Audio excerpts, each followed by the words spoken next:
International social media Patel Prahlad भाई।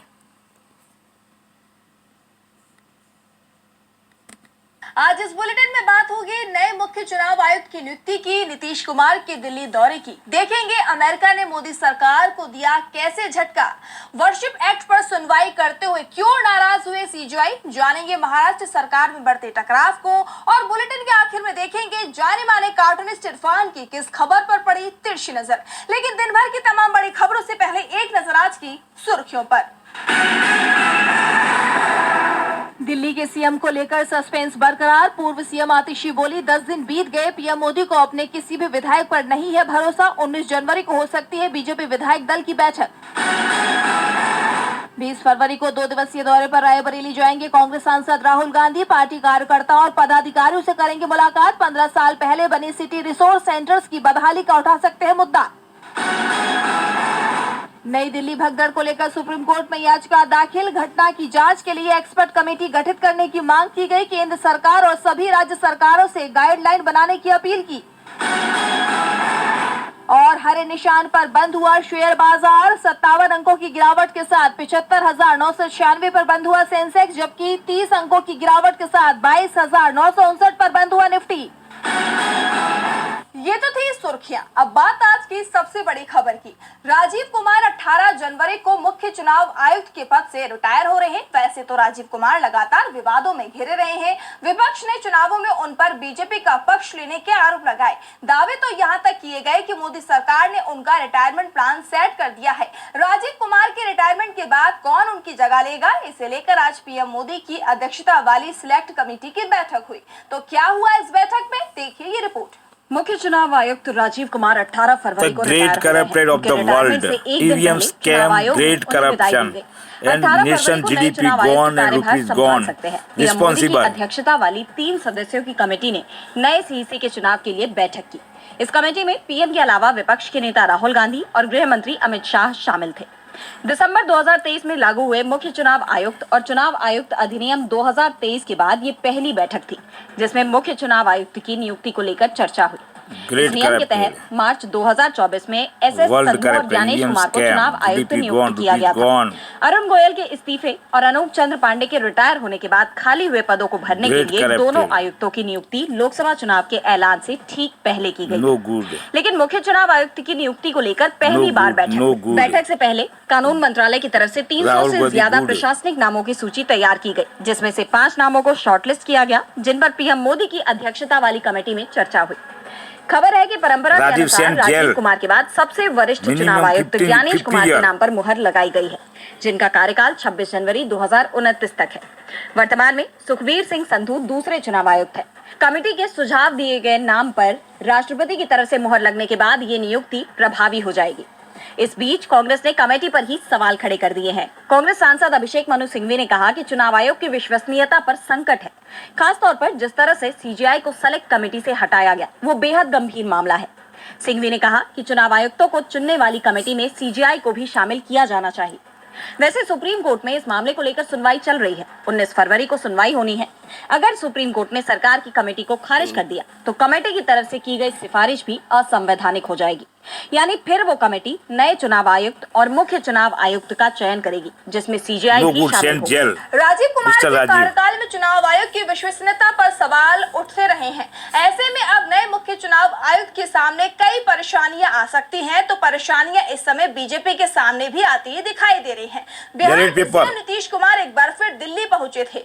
दावे किए जा रहे थे कि पीएम मोदी के अलावा वो बीजेपी के टॉप लीडरों से मिलेंगे, लेकिन नीतीश बीजेपी के किसी नेता से नहीं मिले, जिससे बिहार की सियासत तेज हो गई है। नीतीश कुमार दिल्ली के 2 दिन का दौरा पूरा कर पटना वापस लौट गए हैं। नीतीश कुमार के दिल्ली आने की खबर से जो सियासी हलचल मची थी, अब पटना लौटने से वो और तेज हो गई है, क्योंकि जब नीतीश दिल्ली आए थे तो कहा गया था कि पीएम मोदी के साथ उनकी मुलाकात तय है। इसके बाद बीजेपी अध्यक्ष जेपी नड्डा और गृह मंत्री अमित शाह से भी वो मिले। सीट बंटवारे से लेकर सीएम को लेकर सीधी बात करेंगे। 30 दिसंबर 2024 को जो बैठक होनी थी और अचानक रद्द हो गई, वो बैठक अब 17 फरवरी को होगी।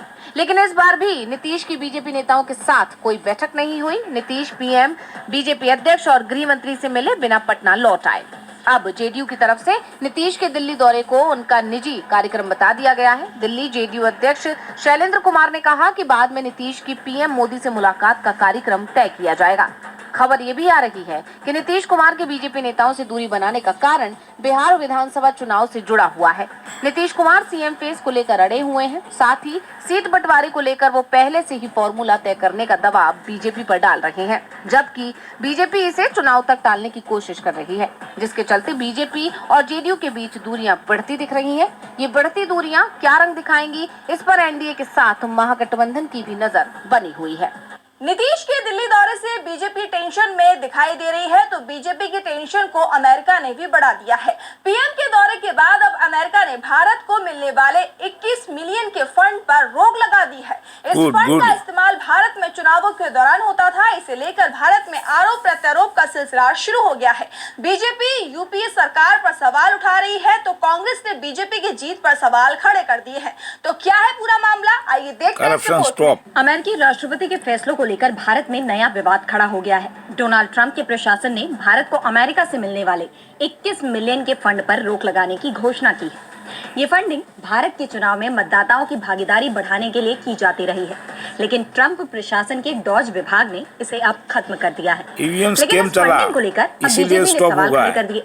बीजेपी नेता अमित मालवीय ने कांग्रेस पार्टी और जॉर्ज सोरोस पर भारत के चुनावों में विपक्षी हस्तक्षेप के आरोप लगाए हैं। साथ ही ये दावा किया कि इसका फायदा सीधे सीधे सत्तारूढ़ पार्टी यानी कांग्रेस को हुआ, क्योंकि उस वक्त सत्ता में यूपीए यानी कांग्रेस की सरकार थी। ऐसे में मालवीय ने सोरोस को गांधी परिवार का जाना माना सहयोगी बताया, जिस पर अब कांग्रेस की तरफ से भी जवाब आ गया है। पार्टी प्रवक्ता पवन खेड़ा ने इन आरोपों के जवाब में बीजेपी पर ही सवाल खड़े कर दिए। उन्होंने 2014 के लोकसभा चुनाव में बीजेपी की जीत को इस फंडिंग से जोड़ते हुए सवाल उठाए। पवन खेड़ा ने अमित मालवीय के बयान पर उन्हें जोकर बताते हुए ट्वीट किया कि कोई इस जोकर को बताए कि 2012 में जब चुनाव आयोग को कथित तौर पर यूएस एड से ये फंडिंग मिली थी, तब सत्ताधारी पार्टी कांग्रेस थी। तो उनके तर्क के मुताबिक सत्तारूढ़ पार्टी यानी कांग्रेस इस तथाकथित बाहरी हस्तक्षेप से अपनी चुनावी संभावनाओं को नुकसान पहुंचा रही थी, और विपक्ष यानी भाजपा ने सोरोस या फिर यूएस एड की वजह से 2014 का चुनाव जीता था। पवन खेड़ा ने बीजेपी को उनके ही मुद्दों पर घेर दिया है। इन बयानों से देश की सियासत गरमाई हुई है। विपक्ष के सवालों के आगे बीजेपी घिरती दिख रही है, तो सवाल वर्शिप एक्ट 1991 को लेकर भी उठ रहे हैं। सुप्रीम कोर्ट ने वर्शिप एक्ट 1991 को चुनौती देने वाली याचिकाओं पर सुनवाई की और एक बार फिर सुनवाई टाल दी है। सुप्रीम कोर्ट ने इस मामले में लगातार दायर हो रही नई याचिकाओं को लेकर भी नाराजगी जताई है, तो केंद्र सरकार के रुख को लेकर भी सवाल उठाए जा रहे हैं। तो क्या हुआ आज कोर्ट में सुनवाई के दौरान, जानने के लिए देखिए ये रिपोर्ट। वर्शिप एक्ट 1991 की वैधता को लेकर सुप्रीम कोर्ट में एक बार फिर सुनवाई नहीं हो सकी।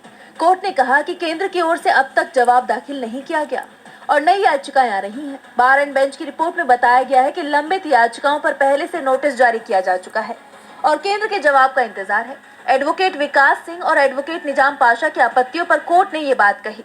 दोनों वकीलों ने केंद्र पर सवाल उठाए थे कि 8 बार कोर्ट की तरफ से दी गई समय सीमा बीत चुकी है और केंद्र की तरफ से कोई काउंटर दाखिल नहीं किया गया है। इस पर कोर्ट ने भी सहमति जताई और कहा कि हाँ, अब तक काउंटर फाइल नहीं हुआ है और नई आपत्तियों के साथ नई याचिकाएं भी आ रही हैं। जस्टिस संजीव खन्ना ने कहा कि याचिकाएं दायर करने की एक सीमा होती है। बहुत सारे अंतरिम आवेदन दायर किए गए हैं, हम शायद इस पर सुनवाई नहीं कर पाए। जस्टिस संजीव खन्ना ने यह भी कहा कि एक्ट को चुनौती देने वाली वो याचिकाएं खारिज की जाती हैं जिनमें अभी तक कोई नोटिस जारी नहीं किया गया है। ये याचिकाकर्ता मौजूदा याचिकाओं में आवेदन कर सकते हैं, हालांकि ये आवेदन नए आधार पर हो। बता दें कि सुप्रीम कोर्ट ने 12 दिसंबर 2024 के अपने आदेश के जरिए देश की अलग अलग अदालत में चल रहे धार्मिक विवादों में किसी तरह का आदेश जारी करने पर रोक लगा दी थी, जिसमें वाराणसी में ज्ञानवापी, मथुरा में शाही ईदगाह मस्जिद और संभल में शाही जामा मस्जिद सहित 10 मस्जिदों के मूल धार्मिक चरित्र का पता लगाने के लिए सर्वेक्षण का अनुरोध किया गया था। वैसे इस पूरे मामले में केंद्र सरकार पर भी सवाल उठ रही है।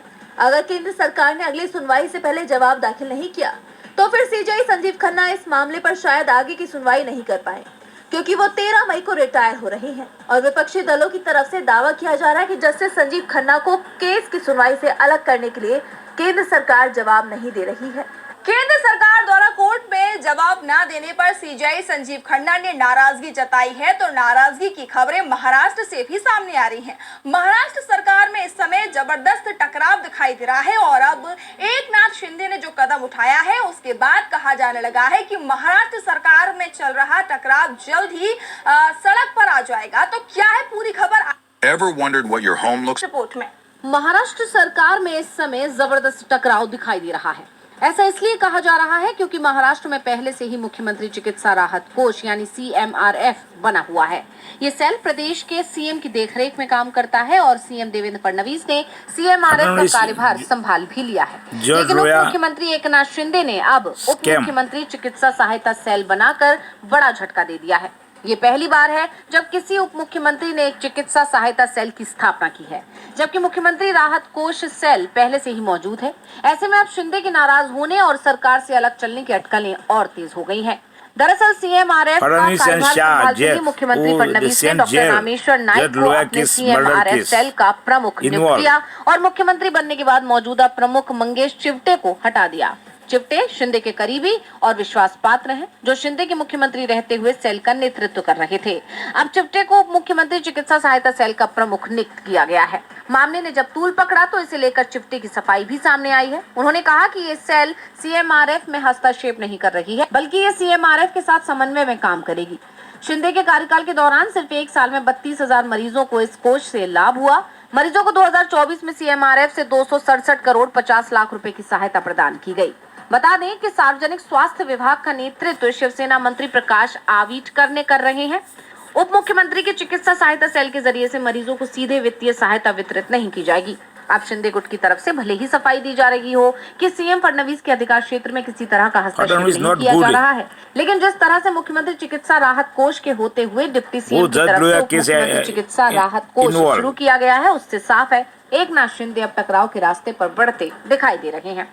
डीवी लाइव की रिपोर्ट। महाराष्ट्र में एकनाथ शिंदे अपनी सरकार से टकराते दिख रहे हैं, जिससे बीजेपी टेंशन में है, तो टेंशन में केंद्र की मोदी सरकार भी नजर आ रही है। अमेरिका से भारत डिपोर्ट बीजेपी को जाने का वक्त आ गया है। तमाम तस्वीरें सोशल मीडिया पर वायरल हो रही है।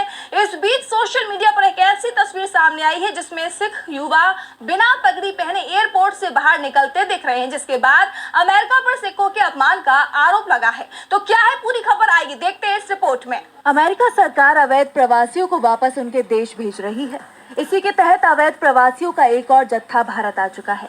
112 भारतीयों को लेकर फ्लाइट अमृतसर पहुंची, लेकिन एक बार फिर उन सभी के हाथों पर हथकड़ी बंधी हुई दिखी। पिछली बार जब भारतीय अमेरिका से आए थे तब भी हथकड़ी को लेकर ही विवाद देखा गया था, लेकिन इस बार भी अमेरिका ने कोई रियायत नहीं दिखाई।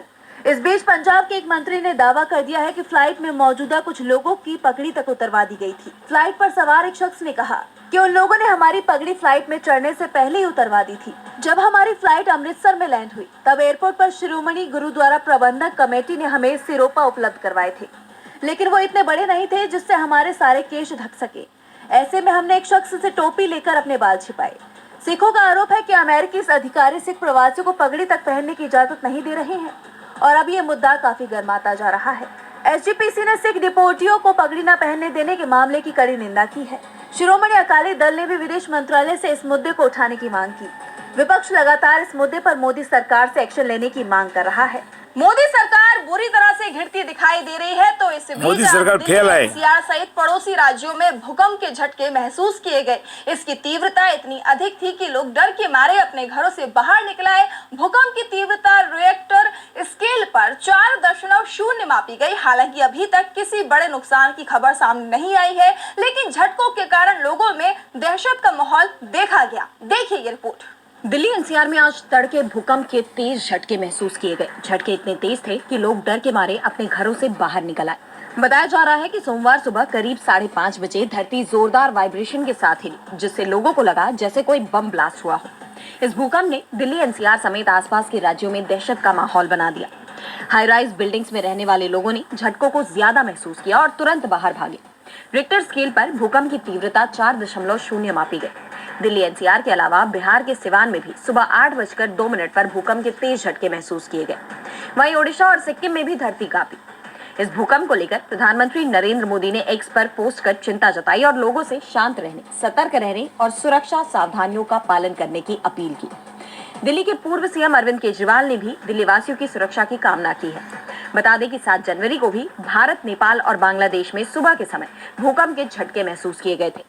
यूनाइटेड स्टेट्स जियोलॉजिकल सर्वे के मुताबिक नेपाल और भारत के सिक्किम की सीमा के पास तिब्बत क्षेत्र में 7.1 तीव्रता का भूकंप आया था।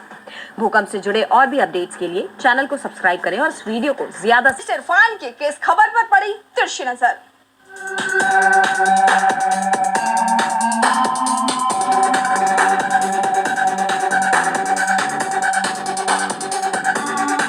विश्व गुरु पर ट्रंप का चेला भारी पड़ गया है। दोस्ती सेकेंडरी हो गई है।